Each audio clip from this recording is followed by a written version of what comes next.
देखिए, अगर वो आदिवासी समुदाय की बेटी है तो पहले बात तो आदिवासी समुदाय में कोई ऊंच नीच का व्यवस्था नहीं होता है। हमको उधर पता नहीं, चूंकि हम बोलने में ही थे तो उन्होंने मेरा माइक छीनने का प्रयास किया।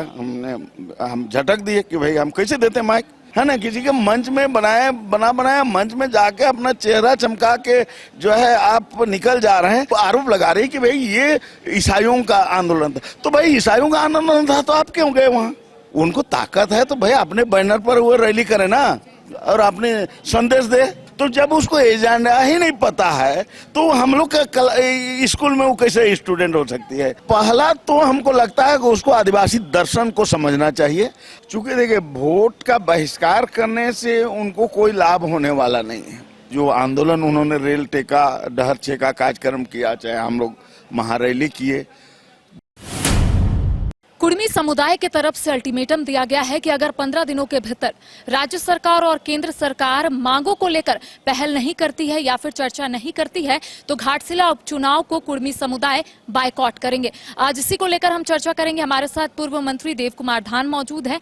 बातचीत करते हैं कि पहले रेल टेका, डहर छेका, अब कुर्मी समुदाय की तरफ से अल्टीमेटम दिया गया है कि 15 दिनों के भीतर अगर चर्चाएं नहीं होती, उनकी मांगों को लेकर राज्य सरकार और केंद्र सरकार को उन्होंने अल्टीमेटम दिया है तो वो लोग बायकॉट करेंगे घाटशिला उपचुनाव को लेकर। इसको किस रूप में ले रहे हैं आप लोग? देखिए, लोकतांत्रिक जो इस देश है, लोकतंत्र देश है, तो मेरा तो व्यक्तिगत मानना है कि चूंकि देखिए वोट का बहिष्कार करने से उनको कोई लाभ होने वाला नहीं है। जो लोकतंत्र में दो ही जनता के पास अधिकार होता है, एक होता है जो आंदोलन उन्होंने रेल टेका, डहर छेका कार्यक्रम किया, चाहे हम लोग महारैली किए। दूसरा जो अधिकार है कि वोट के माध्यम से अपनी बातों को मनवाना केंद्र या राज्य सरकार को। तो मेरा तो व्यक्तिगत सुझाव होगा कि ये कार्यक्रम जो है बहिष्कार जैसा कार्यक्रम से उनको कोई लाभ होने वाला नहीं है। तो इसलिए अगर इस देश का संविधान को मानते हैं तो आपको निश्चित रूप से एक एक वोट जो है, आपको लगता है कि अगर हमको बीजेपी हमको सपोर्ट करेगा तो बीजेपी को दीजिए, लगता है कि जेएमएम हमको सपोर्ट करेगा तो जेएमएम को दीजिए। लोकतंत्र में खुला है, इसलिए मैंने उनको निर्णय लेना चाहिए। उस तरह का बहिष्कार करने से उनको कोई लाभ हमको नहीं दिखता है। दादा, अगर हम लोग घाटशिला में आबादी देखें तो 2,55,823 है और कुर्मियों का अगर हम आबादी देखें तो 4 से 5% है, यानी कि 11 से 12,000। तो उनका कहना है कि अगर वो लोग वोट नहीं देते हैं तो असर जो है वो घाटशिला उपचुनाव में जरूर पड़ेगा। आप लोगों को लगता है क्या? देखिए, निश्चित है कि 11,000 वोट है और वोट में एक एक वोट का बहुत महत्व होता है। निश्चित रूप से उनके वोट से कोई हार सकता है, कोई जीत सकता है, इसमें कोई दुमत नहीं। ये प्रभाव डाल सकता है, इसे कोई इनकार नहीं किया जा सकता। लेकिन आप किसको वो प्रभावित करेंगे, वो किनको वो प्रभावित करना चाहते हैं, उनके एजेंडा में क्या है, वो तो वही जानेंगे। इस पर तो हम कुछ नहीं कर सकते हैं। 17 अक्टूबर को आप लोगों की तरफ से एक महारैली का आयोजन किया गया था, हुंकार महारैली, कितना सफल रहा दादा, पहले ये बताइए। देखिए, खास रूप से जो आप पहली बार देखेंगे कि 35 समुदाय झारखंड में निवास करती है, आदिवासी समुदाय। पहली बार आदिवासी समुदाय के 35 समुदाय के प्रतिनिधि जो है मंच पर आए। इस रैली में पूरे 24 जिला से आए। हमारे नौजवान लोग जो है बढ़ चढ़ के इस रैली में आए, महिलाएं, बच्चे, सारे लोग आए। तो इसलिए हम तो बहुत ही सकारात्मक रैली को हम लोग देख रहे हैं। चूंकि हम लोग का लक्ष्य भी है, देश स्तर पर जो 150 करीब समुदाय है उसको हम लोग एकजुट कर रहे हैं। झारखंड में जो 35 समुदाय है उसको हम लोग एकजुट कर रहे हैं। जिला स्तर पर हम लोग एकजुट कर रहे हैं, प्रखंड स्तर पर हम लोग आने वाले समय में हम लोग को ये चीज जनता को हम लोग बताना चाह रहे हैं कि आपको जो 2 अधिकार मिले हैं, एक है आंदोलन का, दूसरा है वोट का। तो आने वाले समय में हम लोग निश्चित रूप से हमारे खिलाफ जो काम करने वाले जो पार्टी होगा उसका वोट का चोट देंगे। तो निश्चित है कि हमारे मुद्दे जो है को उनको करना पड़ेगा। दादा, उस दिन के कई वीडियोस वायरल हो रहे हैं, निशा भगत भी बयान दे रही हैं और एक वीडियो वायरल हो रहा है जिसमें निशा भगत मंच पर चढ़ती है। हालांकि उन्होंने बयान दिया है कि जब वो मंच पर चढ़ी थी उनको जगह नहीं दिया गया मंच पर और इसके साथ ही उन्हें बोलने का भी मौका नहीं दिया गया। तो एक बड़ा एलिगेशन जो है वो लगाती हुई नजर आ रही है। देखिए, अगर वो आदिवासी समुदाय की बेटी है तो पहले बात तो आदिवासी समुदाय में कोई ऊंच नीच का व्यवस्था नहीं होता है, बड़े छोटे की व्यवस्था नहीं होता है।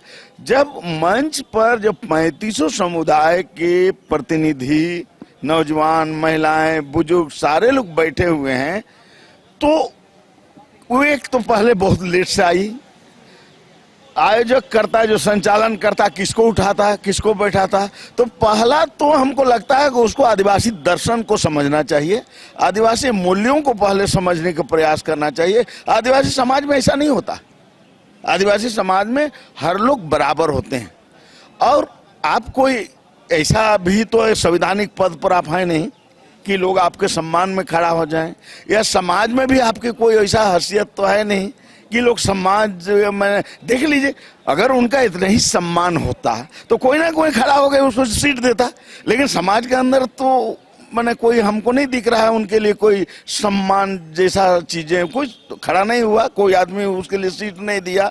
तो इसलिए उनको खुद भी अपने बारे में समीक्षा करना चाहिए कि इस तरह के आंधी तूफान आते रहते हैं, है ना। किसी के मंच में बनाया मंच में जाके अपना चेहरा चमका के जो है आप निकल जा रहे हैं। अभी जो है केंद्रीय शरणार्थ समिति का 3 तारीख को गुमला में जो है रैली है, वहां पर जाइए, देख लीजिएगा, पता चल जाएगा। जब यहाँ कहा गया ना कि उनको सुनने आया, देखने आया, अब वहाँ गुमला में पता चल जाएगा कि कौन कौन देश और कौन कौन राज्य से लोग सुनने आ रहे हैं।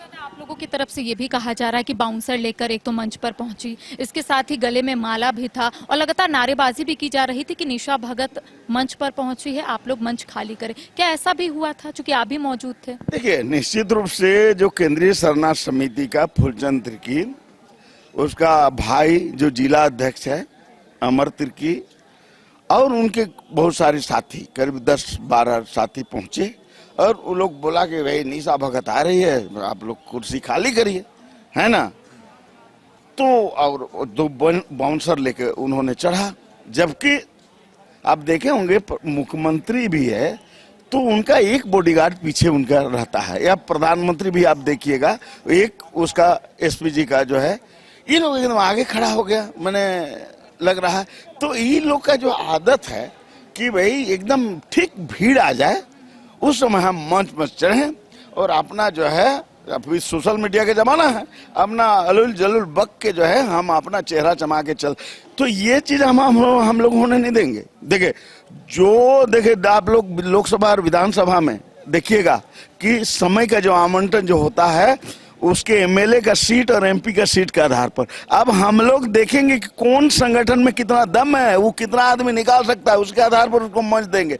कोई भोकाली करने आएगा तो वो बोला जाइए कि वो आप कितना बढ़िया बोलते हैं, उससे हम लोग को मतलब नहीं। आपको अपने जमीन में अपनी औकात दिखाना पड़ेगा, अपना दिखाना पड़ेगा कि आपका स्टैंड 10,000 है, 5,000 है, 20,000 है, उसी आधार से समाज आपको सम्मान देगा। रोते रोते वो मीडिया के सामने आई और उनका कहना है कि सम्मान नहीं मिल रहा है, साथ ही कन्वर्टेड का भी उन्होंने एक इस्तेमाल किया है वर्ड, और उनका यही कहना था कि ये लोग महिलाओं को एक तो सम्मान नहीं देते हैं, और जो महिला बोलती हैं उन्हें भी बोलने का मौका नहीं देते। शायद एक वीडियो जो है वो भी वायरल हो रहा था, आपसे शायद वो माइक छीनती हुई भी नजर आ रही थी, कितना सच है? निश्चित रूप से उनको बैठने के लिए लोग बोल रहा था कि बैठ जाइए पीछे, है ना, समय आएगा हम लोग आपको बुलवाएंगे, लेकिन वो लोग चाहते थे कि आगे बैठेंगे, तो हम लोग आगे किसको बैठाता लोग। उसी समय हम अपना विचार व्यक्त कर रहे थे, देखते उधर से हल्ला गुला करते आया, फिर जो है वो डायरेक्ट हम बोल रहे थे, हमको उधर पता नहीं चुका, हम बोलने में ही थे, तो उन्होंने मेरा माइक छीनने का प्रयास किया, हम झटक दिए कि भाई हम कैसे देते माइक, है ना। उसके बाद उसका बॉडीगार्ड जो है, उसका जो बाउंसर है, हमको ढकेल दिया। तो इस चीजें उन्होंने की। तो अब बताइए कि एक हम उनके पिताजी के दोस्त हैं, तो उनका ये हरकत क्या आदिवासी समाज या किसी भी समाज में शोभा देता है? पहले तो उसको अपना चाल चरित्र और चेहरा देखना चाहिए कि वो क्या कर रही है। देखिए, किसी को जब सम्मान आप देंगे तभी सम्मान मिलेगा। दूसरा, वो आरोप लगा रही कि भाई ये ईसाइयों का आंदोलन था, तो भाई ईसाइयों का आंदोलन था तो आप क्यों गए वहां? उन्हीं से पूछिए ना कि भाई ईसाइयों का आंदोलन था तो आप वहां क्यों गए? तो अगर ईसाइयों का आंदोलन था तो निश्चित है कि आप ईसाई के खिलाफ करने तो आपको बाहर निकाल देगा। तो इसलिए देखिए वो लोग को जो है बोल के अलुल जलुल बोल के जो है झारखंड का समरसता को खत्म करके अपना जो है वो देखिए वो साफ रूप से एक तरफ वो कह रही कि भाई हम ईसाई को डीलिस्टिंग चाहते हैं।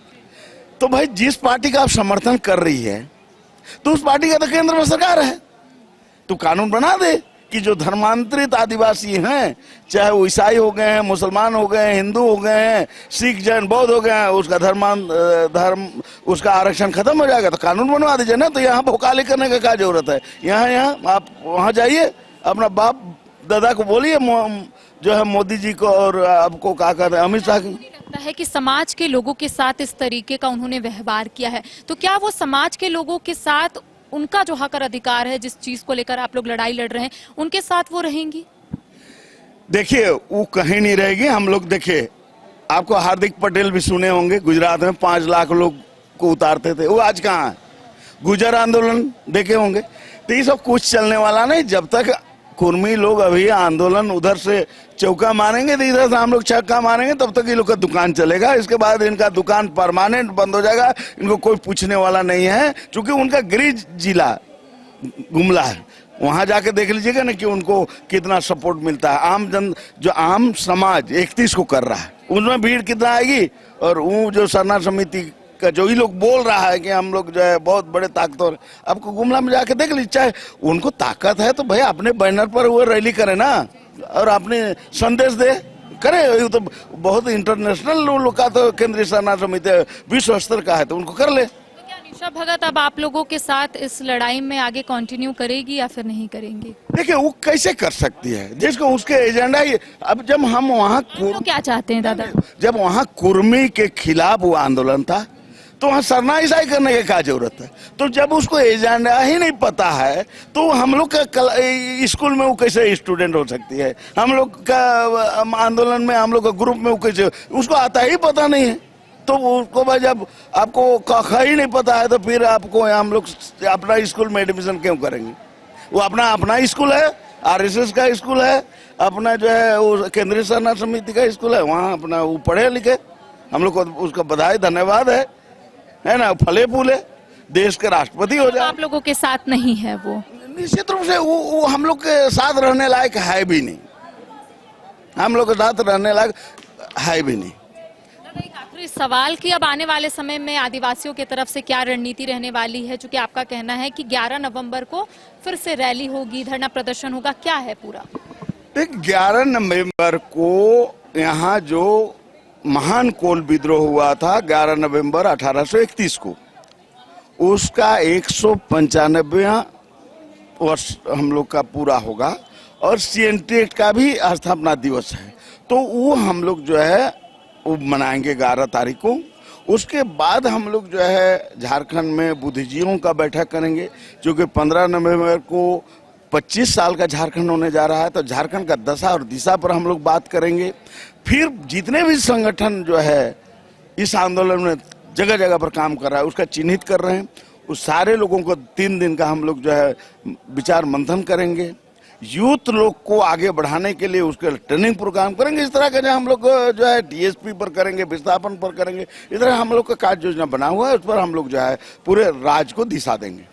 देखिए लगातार निशा भगत बयान देती हुई नजर आ रही है और स्पीच आपने सुना कि पूर्व मंत्री देव कुमार धान का कहना है कि जिस तरीके से उन्होंने व्यवहार अपने समाज के लोगों के साथ किया है वो उचित नहीं था। साथ ही आने वाले समय में आदिवासी समुदाय की तरफ से एक रणनीति बनाई जाएगी। 15 नवंबर को झारखंड का स्थापना दिवस है, तो झारखंड के वर्तमान स्थिति को भी लेकर उस पर चर्चा की जाएगी। सहयोगी नूतन के साथ करिश्मा सिन्हा, न्यूज़ 22 को रांची।